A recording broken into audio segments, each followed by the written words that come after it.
Everyone in D.C. is talking about that Wall Street Journal article that says Joe Biden has lost it behind closed doors. We're going to hear exclusively from Speaker of the House Mike Johnson. He'll tell what he sees behind those closed doors. Plus, Congressman James Clyburn says no one has to pay for student loan forgiveness. After all, it's just the interest on the loans that's being forgiven. Is that how the economy works? And speaking of how the economy works, Janet Yellen and her plan to use short-term loans to pay off the debt, it's purely political and it's going to kill our economy. But other than that, everything's just fine. We're going to talk about those topics and more with Elaine Parker, Chief Communications Officer for Job Creators Network, fighting Washington's regulations on behalf of small business owners everywhere. Plus, Akash Chougule, Vice President of Americans for Prosperity, engaging every day in Washington, D.C. to keep free market principles alive and well. And Robert Charles, National Spokesman for the Association for Mature American Citizens, the conservative alternative to AARP. We're brought to you by AMAC and Job Creators Network. My name's Larry O'Connor. You can call me Larry, and it's time for the Roundtable. Let's kick things off by checking in with This Week on the Hill. As usual, we've got an exclusive interview with Speaker of the House Mike Johnson. He was reflecting on this article in the Wall Street Journal that says behind closed doors, President Biden seems to have lost a step. Behind closed doors, that's what it seems. And Speaker Johnson talked about his personal experience here. Take a look. Yeah, big news story that the Wall Street Journal reporters interviewed, I think, around 50 people, Republicans and Democrats, about the president's mental acumen and the idea that it's quite obvious to everyone that he's not on his A game. I'll say that charitably. And they quoted an exchange that he and I had in the Oval Office, just the two of us. There were several people who talked about that. I didn't give comment to the article, but it's when we were talking about his executive order on LNG exports, and he intimated to me that he didn't quite understand what he signed, that he didn't know that he paused exports, and that's had a terrible effect on the country, our security, our economy, and it's fueling Vladimir Putin's war machine because Europe has to get their gas from him instead of from us. And the president tried to argue with me and tell me that he didn't do that when clearly he did. That was the subject of the article, and I've said if anybody disputes the account of that, I will submit to a polygraph because I know exactly how that conversation went down, and I'm telling the truth about it. I take no pleasure in that because we're projecting weakness on the world stage. So, Akash, let's turn to, because oftentimes the discussion of the president's abilities, his age, however you want to describe it, is always shot through the lens of this election and the campaign, and that's appropriate. But there's business that needs to be done here, and Speaker of the House Johnson, I think he's a very serious man, and he's being as polite as possible in talking about this anecdote and pointing out that there's important business that needs to get done. Our economy, the world's economy, is relying on us, and we don't have a full functioning White House, it appears. Are you concerned about this when you hear this story? Yeah, absolutely. And it's particularly concerning to hear it, as you mentioned, from Speaker Johnson, who is, by all means, a sober and pretty responsible person. He doesn't throw around baseless political accusations just to score points. And so for him to recount this experience he had with President Biden, he even declined to talk to the Wall Street Journal about it because he didn't want to make himself the news story, because he obviously is operating with a level of humility. But I think he's being charitable about it, right? We've seen how President Biden is in public. And I think what's important here is the context that the speaker is alluding to. It's not just that the president has very clearly lost a step. It's the policy outcomes that go alongside it, right? So he has a horrendous policy platform, a horrendous policy track record on domestic policy, on foreign policy, and now we're seeing that he's clearly incapable of handling these crises on a personal level. So I think there's a number of concerning aspects of this story, least of which is simply the president's ability to hold a conversation. Yeah, I'd love for Elaine to pick up that ball and run with it a bit, because this is there's two issues here: bad policies, but then the inability to actually effectively execute those policies. Yeah, and I think we can all point to different instances where it was kind of a head scratcher on what the president may have said or how he may have reacted. Obviously, we've all had a little bit of fun with his whisperings and kind of the oddities there. But whether he remembers the policies that he's signing or understands them, the American people remember them because they are policy losers. Banning the LNG exports will only lead to an increase in emissions, not a decrease. And it was simply just to cater to his far left environmentalist side. It'll increase emissions. It'll increase the cost of energy. I mean, what everybody should remember is that when he took office, gas was 30-40% less than it is right now. And we were energy independent. And now we're energy dependent because of the war on domestic energy that this president started on day one when he came into office. And now we have to buy energy from countries that really don't like us. So it really is not just an economic issue, but it's a national security issue. Well, and Elaine, if I could follow up with you on that quickly, because you raised the specifics of this, the LNG exports. I don't think it's unfair to ask the question, in given this anecdote, that when you hear that the president himself was unclear whether this was just a study that they were proposing or whether it was actually affected signed policy. Is he unaware of what his White House and his administration is doing? Is it worth raising the specter that there's other people who are kind of getting things done and say, here, Mr. President, sign this? I know I don't want to be conspiratorial, but that's what this story suggests. I don't want to be conspiratorial either, but there's been enough. There's been a lot of people who have raised those kinds of questions. And I think this is probably one of the pieces of evidence that may, in fact, support that theory and bring it out of the conspiratorial column and maybe into more realistic, if he really didn't understand what he was signing, because it is the root, the energy issue and the energy cost is the root of this economy. And that has been what has driven all of this inflation. Yeah, let's bring Robert Charles into this, because I think Elaine's really drilling down on something here, because it's not like he is unaware of the policy. He had a working understanding of what this LNG export policy was and the ramifications were. He just apparently, according to the speaker, didn't know that he had already signed it into effect, and the repercussions, were already in place here. Small businesses and our economy is feeling the brunt of it. Robert, this is disconcerting to say the least, especially coming from the Speaker of the House, who, again, is a pretty sober and serious guy. So let me cut to the chase, Larry. 2 points, simple. Having worked for 2 presidents, they sign a foot-tall stack of papers every day. They often have no idea what's in the paper. They take the advice of their counsel, and so do cabinet members, by the way.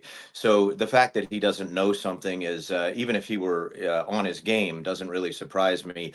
The fact that he's not on his game is really the big issue. And again, to cut to the chase, foreign leaders all over the world pay very, very close attention to presidents. When Reagan left office, one of his biographers interviewed the Politburo of the Soviet Union. And what did they find? They found that they were terrified when Ronald Reagan said, "You will end up on the ash heap of history," because they saw what he had done to the PATCO air traffic controllers. And they realized this guy's word is his bond, and he means it.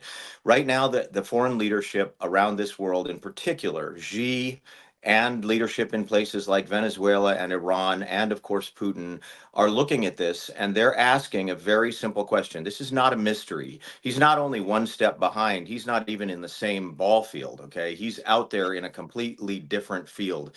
They're looking and they're saying right now, we have 6 months left. What can we do while we've got this guy on the ropes? And not in the game? What can we do? And that's what's happening in foreign countries all over the world. This is a national security issue, which makes it national security and foreign policy a major issue in November. Yeah, that's an important angle on it, Robert. And Akash, if we could just finish this up, bringing back to domestic policy, though, the House is at work. There's still things getting done. There's a lot of things that the House could do to advance a more pro-free market, robust economy kind of agenda. And yet, from Speaker Johnson's description here, it seems like the pitfalls are more than just the regular partisan squabbling. Am I off base there? No, that's exactly right. I mean, the House has been and continues to hold President Biden accountable for his policies, but Robert is alluding to something very, very important here that Elaine touched on as well with domestic policy, which is that who is actually calling the shots? Of course, the president isn't going to know the in-depth details of every single thing going on in the White House or in his administration. It's his job to be above the fray a little bit, but ultimately, are the people who are making decisions, are the ones who are driving the ball, do they have any idea of the consequences of what they are doing? And by all indication, what we have is a White House being driven by a bunch of millennial and Gen Z TikTokers who simply do not understand the consequences of the far left agenda they are pushing. It's been clear that Biden has been beholden to the far left since day one of his presidency. That's been clear on domestic policy, on foreign policy, what have you. But it's particularly concerning when these consequences are not being felt by the people who are pushing it, because ultimately President Biden is the one who needs to be held accountable, because he's the one who will be on the ballot in November that the American people are going to have to respond to. Well, thanks for chiming in on this roundtable. Your organizations are constantly engaging with lawmakers and trying to advance a pro-freedom and pro-free market agenda here in the country. This Wall Street Journal article, it's had a ripple effect, and everyone in D.C. is still talking about it. This is more than just a political issue. Absolutely. This is actually affecting how things get done in Washington right now. You know, there are nearly 30 million small business owners in America, and they employ 60 million workers. No organization does a better job defending them on Capitol Hill and in states across the country than Job Creators Network. And never before have small business owners needed more defending. Heavy regulations, high inflation, higher interest rates, and higher taxes, all caused by the policies of the Biden administration. They're not just crushing hardworking American families, they're crushing hardworking small business owners across America too, the lifeblood of our communities and a driving force of our economy. If you own a small business, work for a small business, or care about your local small businesses, you need to join the fight to support and defend them. To become a JCN freedom fighter, go to joinjcn.com. There's no cost to you, and it'll really help Main Street business across the country. Learn how you can support your local small businesses and defend the American dream itself. Go to joinjcn.com right now. This week, the world stopped for a moment to acknowledge the incredible achievement, heroism, and sacrifice made by the greatest generation. Of course, I'm talking about the 80th anniversary of the invasion of Normandy, the D-Day invasion that officially turned the tide of the Nazi fascist occupation of Europe. It was an incredible ceremony. It was beautiful. And so many of these great heroes of World War II who are still alive, they gave interviews, media appearances, reflecting on what happened that day. But there was one moment that really caught our eye here when one hero from Normandy reflected on where America is right now and what he fought for back then 80 years ago. Take a look at this. When you're here with all of these brothers and people who experienced the war as you did, and also the subsequent wars in Korea and Vietnam, what do you think about the state of our country today? How do you feel about the country that you worked so hard to stay free, to keep free? The real truth? Yeah. I feel like a foreigner in my own country lots of times, and I don't like it. It makes my heart real heavy. And I just hope we can pull out of this. There's too much Hollywood going on in Washington all the time. The important subjects they don't cover. So the thing is, I hope all the guys will rally up and we'll go back and straighten it all out. I think that may be my favorite part there, Roundtable, when this guy is ready to go storm the beach again, but this time the beach of the Potomac, if necessary. Robert, I want to start with you, of course, as a spokesperson nationally for the Association of Mature American Citizens. No doubt this is reflective of your membership. And when they look at where we are in this country today compared to, well, back when they were in their heyday, enjoying the best of this country. Yeah, well, thank you. Honestly, Larry, 31% of our members are veterans, and more than 75% have a veteran in the family. So you're absolutely right. I would tell you that particular interview moves me because we are the last generation. Those of us listening, those of us who see this, who are sitting here today, we're the last generation to know the greatest generation, rightly described, in person, to have had influence on our lives. And now it's on us. We're going to have to hand that baton on with secondhand. The knowledge to others is going to be secondhand. And I cannot drive home. You've been on those beaches. I've been on those beaches, just soberly thinking about what happened. It's almost inconceivable that there were 10,400 casualties in a matter of hours, that there were 4,400 American boys who died immediately, that there were 60,000 dead by the time they got to Paris in August. It's an unbelievable sacrifice that happened at that time with incredible courage. And I think what we have to remember is to be equal to our time. And what does that mean? As that World War II vet so beautifully said, it means we have to, and as you said, in a way, we have to storm the beaches of where we are right now. We have to recognize that all those men and women who lie in graves around the world because they had the courage to defend those rights are counting on us. Yeah, and Elaine, Job Creators Network, you're looking out for the small business owners and making sure that the conditions are correct. I mean, every single one of those vets, when they came home, that's sort of what they wanted. That was the American dream that they fought for over there. Of course, they were fighting for those ideas for Europeans, people that they've never met before. But it really does speak volumes when he reflects now on the last 8 decades of where this country has ended up in terms of policies and small businesses being able to actually start and thrive and hit that American dream. It does. And I understand what he means when he says he feels like a foreigner in his own country. I mean, let's set aside the social and cultural issues we're dealing with boys trying to play in girls' sports. But 40% of Americans, according to Gallup, under the age of 30, view socialism favorably. And that's scary because the American dream is based on our free enterprise system, and that we are all entitled to equal opportunity, but not equal results. And we have higher education that indoctrinates our children. We watched protests going on of students across the country supporting Hamas over our greatest ally in the Middle East, in Israel. We have the lowest amount of Americans who are extremely proud of America now at 39%. And when you break that down by party, it's 30% of Democrats and 60% of Republicans. And so that's why somebody who fought and put their life on the line like that hero feels the way he does when he sees people not proud of their country and not fighting for the things that he fought for, in his lifetime. It's got to be very saddening for him.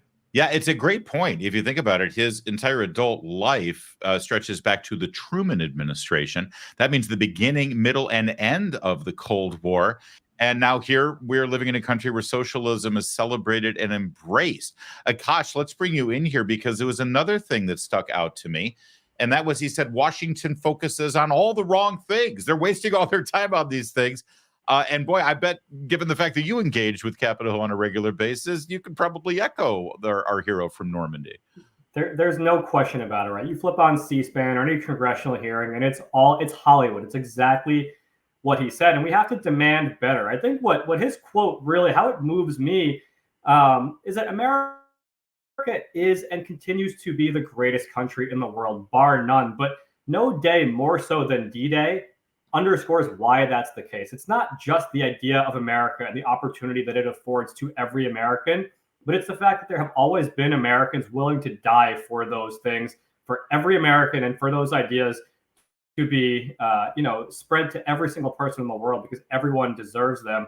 I think for Americans to really appreciate what that means, as Robert alluded to, is going to become more and more difficult. I mean, I'm 34 years old. I can't imagine that most people my age or younger even know what the significance of D-Day is. We're quickly approaching, Larry, the 250th anniversary of the founding of this country. I think there's no time like the present to recommit ourselves to two things. One is passing down what it means to be an American, our founding principles, what people like that hero fought for on D-Day, and how we can advance those ideals forward for the future of this country. And the second is to demand better of our representatives in Washington, who are supposed to be beholding those ideas and advancing those ideas in our seat of government. I think D-Day is a perfect reminder, and I think his words are a perfect reminder of the importance of us doing both of those things on a personal level and what we demand from our government. Well, Robert, I'd love for you to have the final word here because you hear, I guess we have the millennial generation, and I'm a Gen Xer here represented, and we all see the same thing from this guy. The question is, do we get melancholy and sort of shrug about it, or could possibly this focus this week on D-Day, on the Normandy invasion, on where we were and where we've gone since then? Could this be sort of a call to arms, a rejuvenation of that spirit, and we can sort of right the ship here? Absolutely. Look, we are Something to innately hope for here, Americans. Robert. Give us something.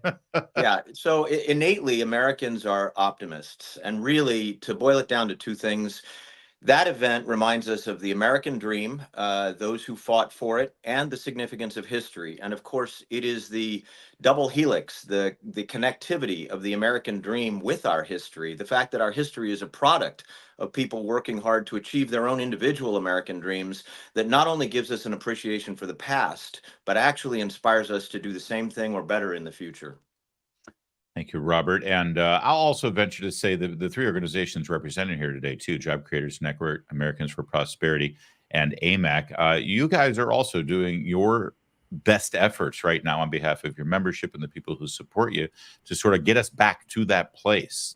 We recognize where we've come from and where we've ended up, and we can get back there. We absolutely can. We've seen it before. We just need to focus on all the things that made this country great in the first place. And a lot of it is still there. But boy, we are, as Ronald Reagan said, we're just one generation away from going in the exact wrong direction. Earlier this week, Secretary of Treasury Janet Yellen appeared in a Senate hearing. Didn't get a whole lot of attention. Let's face it. There was a lot going on this week. But there is one moment that I want to draw your attention to. This is some questioning with Senator John Kennedy of Louisiana, and it has to do with some of the decisions being made here. Senator Kennedy thinks for political purposes that are really affecting our economy and could affect our economy in the long run. Take a look at this. Now, if you personally were borrowing money, would you rather pay 5.4% interest or 4.4% interest? Ma'am? The less, the better. Okay. Then why aren't you doing that with federal borrowing?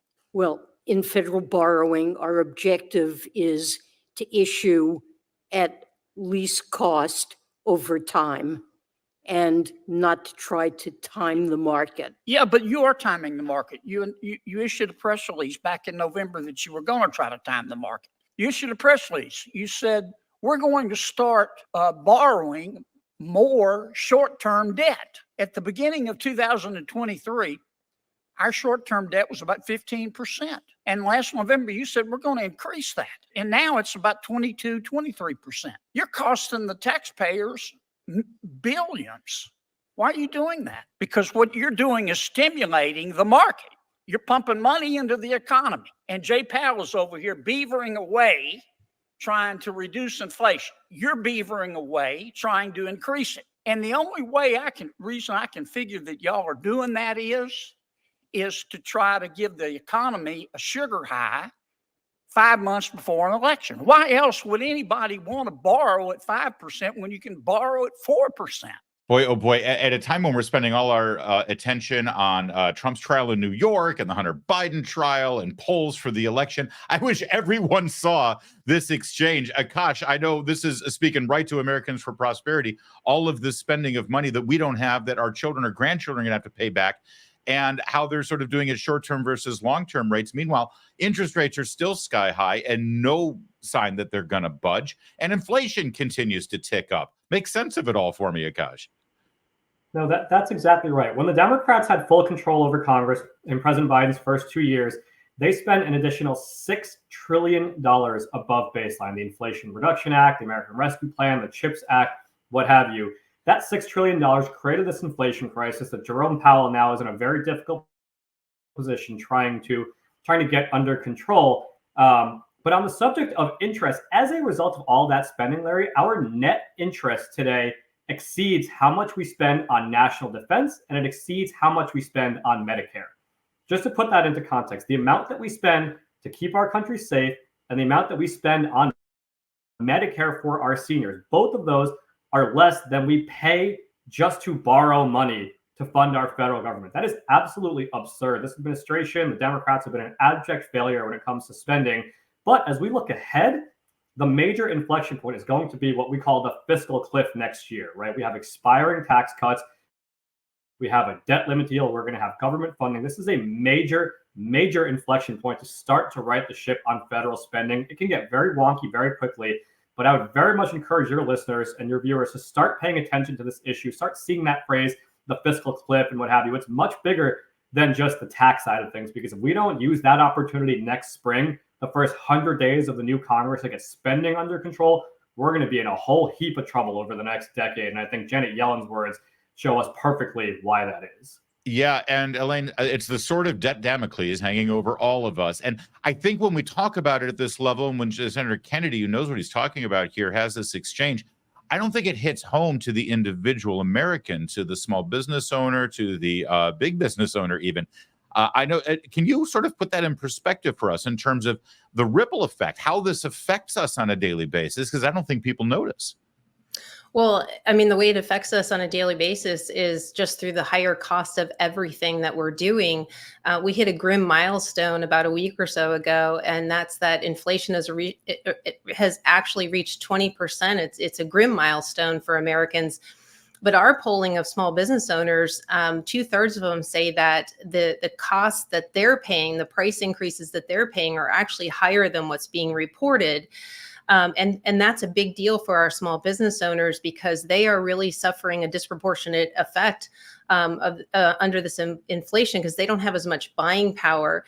Energy is high for them as well. But everyday ordinary Americans, they feel it when they go to the grocery store. They feel it when they go to the gas station, and it's hurting all of them. And Washington just doesn't seem to understand it. Janet Yellen's just trying to put lipstick on a pig as usual. Remember, she's the one that doubled down on the narrative that inflation was transitory till we hit 9%, and she had to actually admit that it in fact wasn't.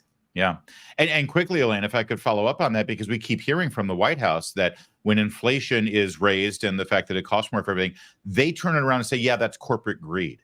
It's business owners who are keeping prices high. But I think you just alluded to the fact that your polls show quite that. This has nothing to do with people wanting to increase prices to make things more expensive. It's that's what they have to do to cover the cost because all of their goods and services are more expensive, right? Yes, all signs that the people in Washington, including President Biden, have no idea how businesses work because they've spent their entire careers in Washington, D.C. and have never signed the front of a paycheck.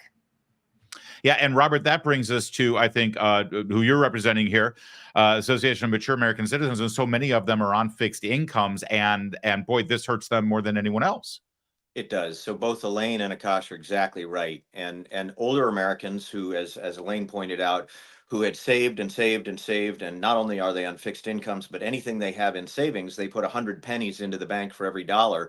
Those pennies are now worth 80 pennies. And so it is a devastating thing to see both the cuts in our energy production, which is one of the drivers of inflation, and as Akash said, the $6 trillion over regular order in the first year, but actually it's closer to 8 or more now.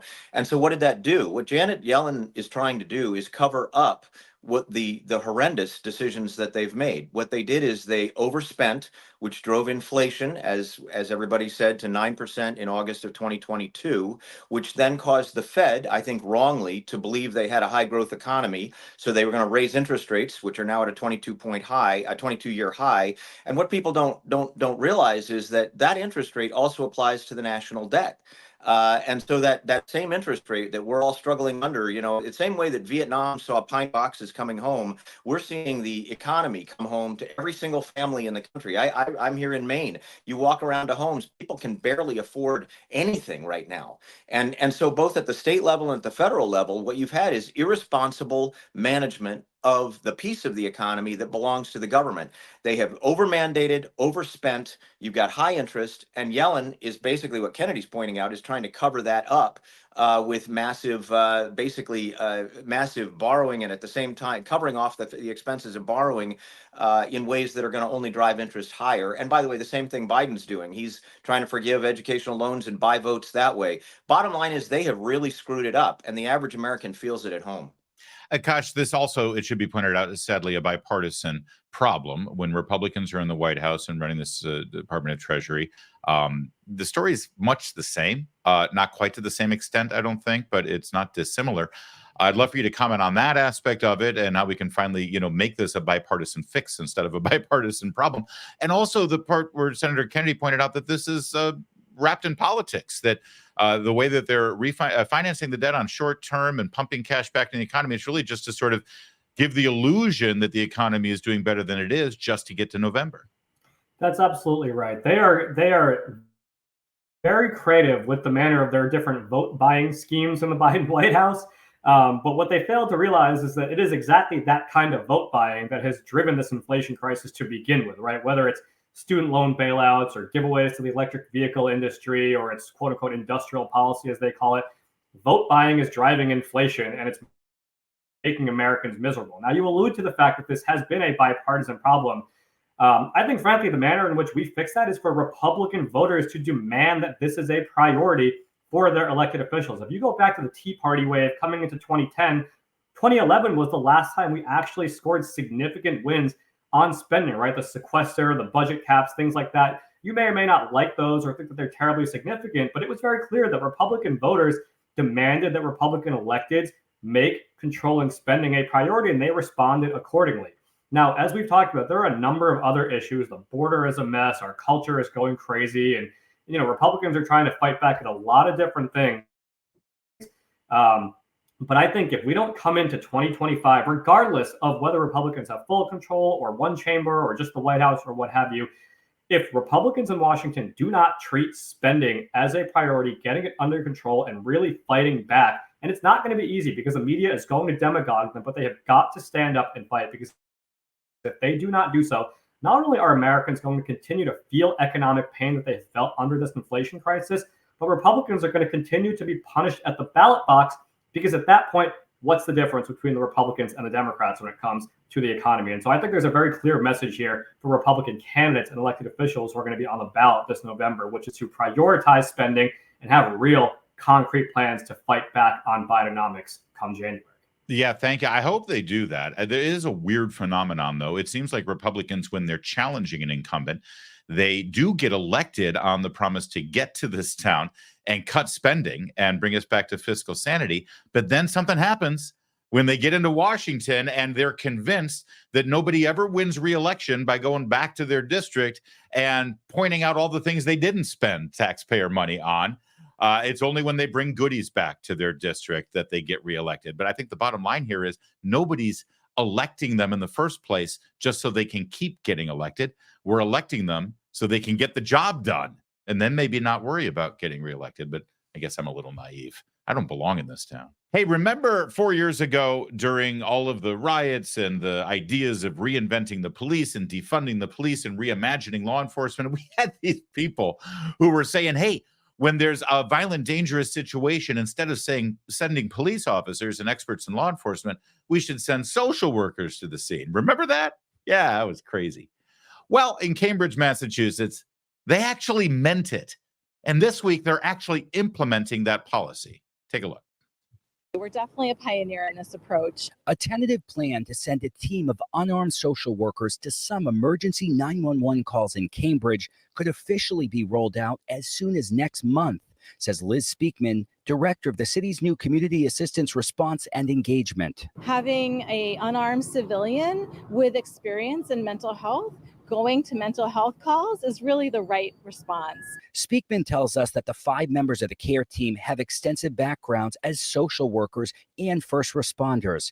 Unlike some other alternative response programs recently deployed in other cities across the country, the CARE team will not be accompanied by police when they are sent to nonviolent mental health-related calls. If anything goes wrong, if there's any safety concerns, they can radio for assistance immediately and get backup right away. It's an opportunity for us to help fix a system that's been broken for a really long time. CARE team member Marie Matthew is eager to start responding to emergencies that are presently handled by police with guns. I think this program is an opportunity for us to take care of the people that we are trained to take care of. Robert, listen, I'm not against the idea of sending mental health professionals to a situation that where they could diffuse potentially violent developments, I suppose. But I always just sort of presumed that they would be accompanied by armed law enforcement professionals. I worry about this plan, frankly, and I don't know if this is a really good idea. What am I missing?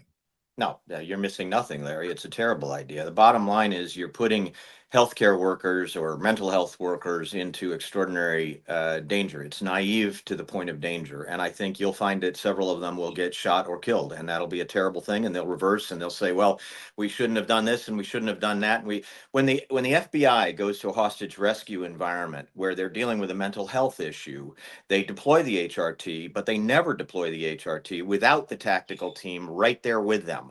And there is often a handoff between the two of them back and forth. Now, this is like sending a dog catcher to a fire instead of a firefighter. This is a terrible idea. Yeah, and I still feel like I'm missing something in this, Elaine, because as you just heard at the end there, if in fact the situation gets dangerous or violent, then they'll call the police and the police will get there. Well, isn't that why the police were called in the first place? Yeah, and I couldn't agree more with Robert. You can't predict whether or not it would escalate into a violent situation. And what I firmly believe is that you can't curb criminal behavior or people breaking crimes without consequences. You're not going to do that through counseling. And we're seeing crime hit Main Street in a big way. Our polling shows that small business owners, 30% of them said that criminal behavior and theft in their establishments is actually starting to cut into their earnings. When you think about that, that's a third of small business owners in the country are saying, hey, crime is impacting my earnings because I have to hire more security to protect my customers and my employees. And I have to replace all of the stolen goods that are coming out of my establishments. I mean, that's impactful. And we've got a slew of liberal DAs who are just not enforcing criminal behavior, and they're allowing criminals back out on the street with no consequences. And these criminals know it. Yeah, that's a great point. And I'm glad that your polls bear that out, because I don't know, when I see these videos, these viral videos of people going in and just filling trash bags full of goods off the shelves and walking out the door with no repercussions, my first thought, Akash, is not, gee, we have a mental health problem here. You know, we should probably send some trained therapists to go help them. No, this is a crime problem, and we don't seem to be taking it seriously.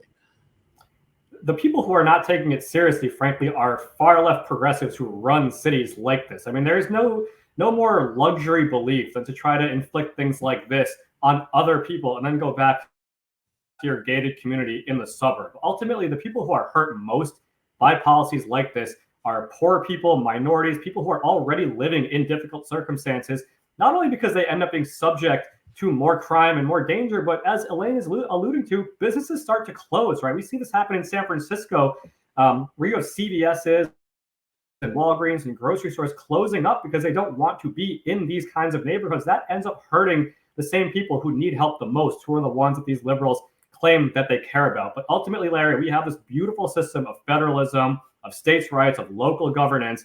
And they are, of course, the petri dish, right? They can experiment all they want. We've seen this already be an abject failure in San Francisco, in Portland, and in other cities. Let Cambridge, Massachusetts have at it. And of course, as Robert said, it's going to be an abject failure. This will not last very long. And it'll be another lesson learned for the American people about what common sense good government looks like. And it's not the far left nonsense they push in cities like this. Yeah, I think you're right. And it is interesting when you mentioned those little petri dishes, San Francisco and Cambridge, Massachusetts, now in Portland. Those cities all have something in common, don't they, in terms of the elected officials and the leadership there.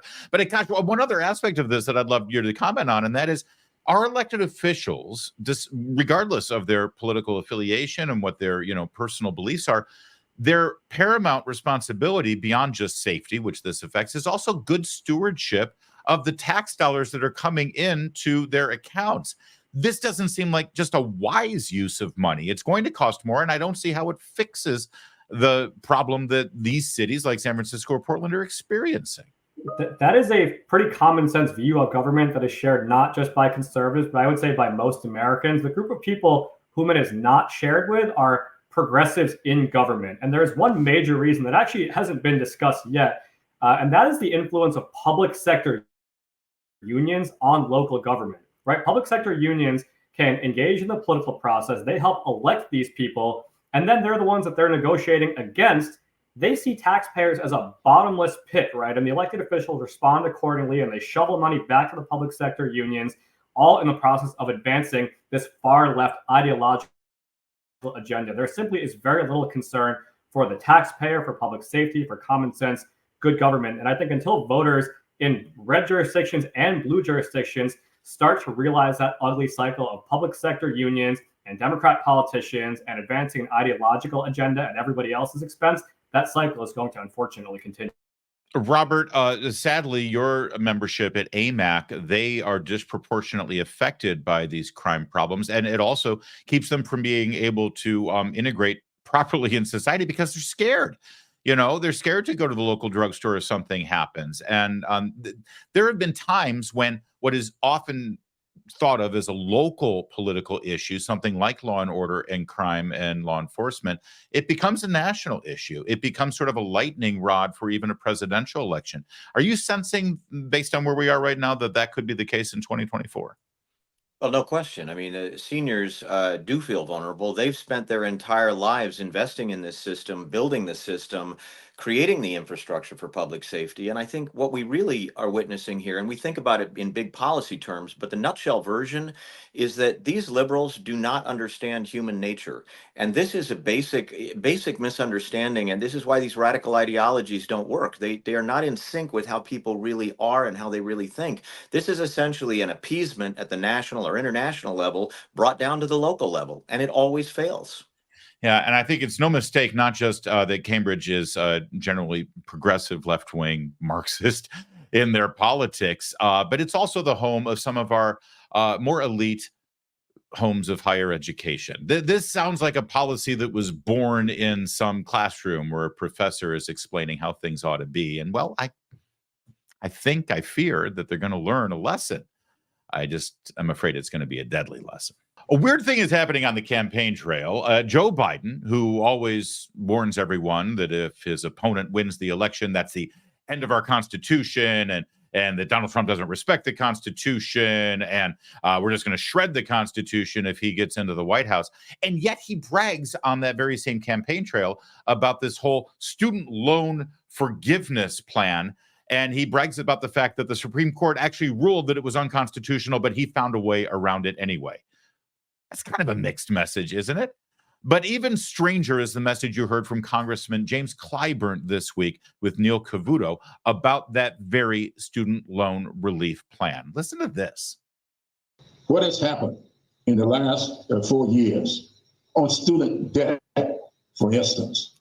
Joe Biden has eliminated, just in public service student loan debt alone, over $60 billion for people saddled with student loan debt. And who's paying for that, Congressman? It's all well and good, but who's paying for it? What do you mean who's paying for it? Who's paying for that? Who's paying for that debt relief? Who's doing it? Nobody is paying for that relief. This is interest. This is not the principal. The principal was paid back a long, long, long time ago. When you get someone borrowing $60,000 and paid back $200,000 and still owe $119,000. No, I understand that, and Democrats have led this, and the president's led the charge to forgive student debt, to forgive some of it and all of that. But ultimately, it's piled on to our national debt, which is ballooned under this president. Just by the way, as it ballooned under the former president, I got you there. But that's not solving the problem, taking money and helping one group and then saddling everyone else with the bill because we're all paid for the debt. The fact of the matter is that has piled up under this administration. Debt has piled up under this administration. Prices are soaring under this administration. So I understand the temptation to say the other guys have no plan, but your guy's been in there almost 4 years, and this is what it's wrought. Okay, but that one talking point, Akash, I'd love for you to sort of comment on. It's like, no one's paying for this. No one has to pay for it. We're just forgiving the interest. The principal's already paid. Is that how it works? Because I'd love for Congressman Clyburn to take a look at my mortgage statement and the 30-year amortization that I'm dealing with right now, because I should be done now, right? It is just so patently absurd. I don't even know where to begin, Larry. And it's way more than what Congressman Clyburn said. The total cost of President Biden's various student loan forgiveness schemes is now pushing $1.4 trillion with a T, $1.4 trillion. We've talked about how it's unfair, how it's unconstitutional. It is extremely, extremely expensive. And the last thing I want to hit on really quick, the idea that the Republicans have no answer here is also patently false. There's a very clear, very simple Republican bill from Virginia Fox from North Carolina. She's the chair of the House Education and Workforce Committee, called the College Cost Reduction Act. This would not only address student loans, it would address the cost of college, it would address competitiveness in our higher education system. The College Cost Reduction Act is a very simple conservative bill that would address this. Ultimately, Congressman Clyburn is struggling because this is just Bidenomics for higher education, right? It's unconstitutional, it's expensive, and it's making things worse rather than better. There's no answer for Bidenomics, regardless of what part of the economy you're talking about. Higher education is no different, but to say that Republicans have no answer is simply false and demonstrates a complete misunderstanding of the policy, the economics, and the politics of this issue. But that is a great point, and I want to get more about from you on that Virginia Fox bill in just a second. But I want to pivot to Elaine real fast because it is unconstitutional, but it's also very unfair. The people who are really angry about this are independent contractors, mechanics, HVAC, plumbers, people who, instead of going to college and incurring that debt, they learned a trade and started their own business so that they could serve the community and not, be saddled with all of this debt. And yet they look at this, it's got to be just the epitome of unfairness for them. It is unfair. I mean, I always agree with the fairness argument, but when you actually look at what this vote buying scheme is, it is a vote buying scheme. I mean, that's all it is. And, it was announced in August of 2022. My organization is one of 2 lawsuits that went to the Supreme Court challenging this. The Supreme Court came back and struck it down in a 6-3 decision. And yes, the president has continued to brag on a continuous basis how he has figured out how to work around it instead of respecting the decision. And every time he forgives another tranche of loans, he tells these higher institutions, hey, it's okay. Here's the blank check. Keep raising tuition on these students far past the rate of inflation. Keep building your Taj Mahals on campus. Keep paying these army of administrators huge salaries who really contribute nothing to the classroom because we've got your back and we're going to keep paying off these the sums. And the kids who are starting today in college, they are going to have an expectation of having their loans paid off too. So it sets a terrible precedence of not only ignoring a Supreme Court decision, but telling future students that they'll have their loans paid off too. Yeah, and I had forgotten that JCN was party to that Supreme Court decision. I mean, that's got to make it that much more frustrating. What's the point of arguing this and fighting this, winning in the Supreme Court, and now he just does his end around and celebrates himself for it. And Robert, this unfairness aspect, it also sends a message to the American people, doesn't it? If you, like I said, didn't go to college, didn't incur debt, and started your own business, and you're actually contributing right away to the economy, you get nothing, right? If you paid off your student loan debt, you made sacrifices, you didn't go on that expensive vacation, you didn't buy a new car every year, you paid off your debt like a responsible citizen, what do you get out of this? Or if you saved for your children so they didn't have to incur any debt. Either way, all the people who did the right thing up until this point, they get nothing. The people who incurred all this debt and now don't want to pay for it, they get the benefit. Robert, this sounds like I'm through the looking glass. Yeah, so between yourself, Akash, and Elaine, you've really covered the bases. The bottom line here is that Clyburn tells us everything we need to know about why we're in this trouble. Fiscal bills originate in the House, and he can't even tell you how the fiscal policy of the country works. He's got it completely bollocksed up. Bidenomics is debtonomics. It never works, and it's not going to work here. I would tell you, too, that what Elaine says is extremely valuable. What you have is a president who is undermining rule of law every single day by violating the principle that the Supreme Court doesn't have an army. It issues opinions, and we respect, by separation of powers and respect for rule of law and the constitutional construct, we respect those decisions. By not respecting them, he's not only buying votes, he's not only helping to bankrupt the country, but he's disrespecting rule of law in its own right. And I'll just end with this. I borrowed $200,000 to get through school. I was taught a lesson by doing that. I invested in myself. I was honestly grateful beyond belief that people trusted me to live up to my obligations. What we're teaching young Americans is to basically walk away from your obligations. Imagine other people will take care of you and ingest deeply of entitlement. That's not America. That's not the American dream. That's not how you teach responsibility. That's a dead end street. And yet, Akash, for the political aspects of this, when they're running for office this November, they're going to use Clyburn's talking point here. Oh, no one's paying for this. No one has to pay for this. We're just, forgiving the interest. It's not coming out of anybody's pocket. Is that? That's exactly right. Every Democrat on the ballot should be made to own those remarks, own this student debt relief that's unconstitutional, right? I mean, John Tester is as much to blame for this as Sherrod Brown is, as all these other Democrats, right? The fact of the matter is that ultimately most Americans didn't go to college, right? You're screwing over not only, as you mentioned, working class Americans who didn't go to college, but even those who did go to college and made the right choices to pay off their loans. And we've heard for the last several election cycles that the swing vote are people in the suburbs, right? It's parents, right? It's people who have kids either in grade schools or perhaps in college, people who are swing voters who care about the economy. This is a losing issue for them. Republicans have got to take this one to heart, right? Make the Democrats own this.